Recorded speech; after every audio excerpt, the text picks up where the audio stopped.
పర్లేదు సార్, వదిలేయండి. బేసిక్‌గా నా జాతకమే అంతండి. మనకు నచ్చింది ఉండదు. ట్రైలర్ నచ్చితే సినిమాలు నచ్చట్లేదు. అదేంటో ఈ మధ్య. అడవిశేష్ హృదయకాలయం సినిమా ఇప్పుడే చూసొచ్చాను. డిసప్పాయింటింగ్ ఎక్స్‌పీరియన్స్ నాకైతే. బాలేదు మూవీ నాకు. బడ్జెట్ ఉంది కాబట్టి ప్రొడక్షన్ వాల్యూస్ వైస్ అండ్ కొన్ని షార్ట్స్ వైస్ మేనేజ్ చేశారు. But screenplay and emotional connection కంప్లీట్‌గా మిస్ అయిపోయింది. Main thing Sesh mark film and writing అయితే అస్సలు కాదు. చివర్లో సారాయి వీర్రాజు, వంశీ వచ్చారు. వస్తే వచ్చారు. ఆ స్ట్రెచ్ ఏంటి మాస్టరు? విసుగొచ్చేసింది బోర్ కొట్టి చివరికి. ట్రైలర్ దగ్గర మనం డిస్కస్ చేసుకున్నట్టే ఉంటది కదా! అలాగే మొదలైద్ది. పెద్దింటి హీరోయిన్, చిన్నింటి హీరో. ప్రేమ, ఒక విషయం, జైలు పాలు. 13 ఏళ్ల తర్వాత రివెంజ్ కోసం తప్పించుకొని పారిపోతాడు. రాబరీకి ప్లాన్ చేస్తాడు. హీరోయిన్‌ని లాగుతాడు. నెక్స్ట్ ఏమైందనేది ఉంటది. 2 థింగ్స్ వల్ల సినిమా దెబ్బేసింది మెయిన్‌గా. First one emotional connection. ఒక ప్రేమ కథ అని ట్యాగ్‌లైన్ ఉంటది. బట్ ఆ ఫీల్, ఆ ప్రేమకి తగ్గ సీక్వెన్సెస్ వచ్చే పోర్షన్స్ ఏం ఎక్కలేదు. ఏదో ఆ సీన్ జరగడం కోసం పెట్టిన ఆర్టిఫిషియల్ అతుకుల్లా ఉంటాయి గానీ నథింగ్ మచ్. ఇంకా ఒకటి రాబరీ సీన్స్. శేష్ రైటింగ్ నుంచి రాబరీ అంటే ఏదో అనుకుంటే అందులోనూ హీరో డెకాయిట్ అన్నారు. ఇవన్నీ అనుకొని వెళ్తే ఆ రాబరీ సీన్స్ చూసి రక్తం వచ్చింది నా కళ్ళల్లోంచి.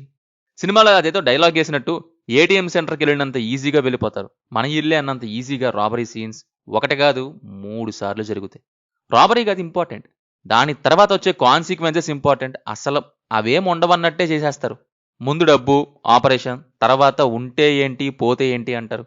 మరి ఆపరేషన్ దేనికంటే ఏమో అంటారు. ఇంకా చివరికి ఏదేదో అల్లేసి పెట్టేశారన్నమాట. సినిమా స్టార్టింగ్ బానే ఉంది. బట్ ఒక పాయింట్‌కి వచ్చేసరికి తీసుకున్న లైన్‌లో ఎగ్జైట్‌మెంటే పోయింది. ఫ్లాష్ బ్యాక్ ఏదో జరిగిద్దనుకుంటే ఏముండదు. మాడిపోయిన లైన్ ఏసేస్తారు. దానికి తోడు ఒకటే స్ట్రెచ్. అర్థమైపోద్ది.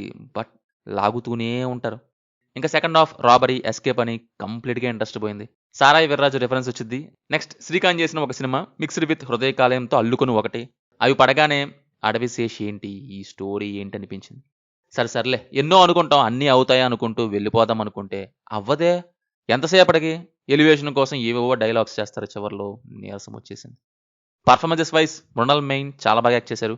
శేష్ డీసెంట్ యాక్టింగ్ డెలివరీ చేశారు. రిమైనింగ్ ఏదో ఉన్నాం చేశామన్నట్టే.